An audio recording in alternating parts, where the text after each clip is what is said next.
El asentamiento humano, el Bosque de Caraballo, tiene un nuevo rostro. La transformación no se detiene y ya alcanzamos el 24% de ejecución, cada día más cerca de la meta. Veredas en marcha. Seguimos con el vaciado para rutas más seguras. Muros de contención.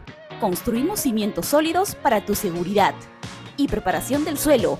Maquinaria a full en compactación para el próximo pavimentado. Una Lima que progresa es una Lima que no se detiene. La ciudad no descansa, nosotros tampoco.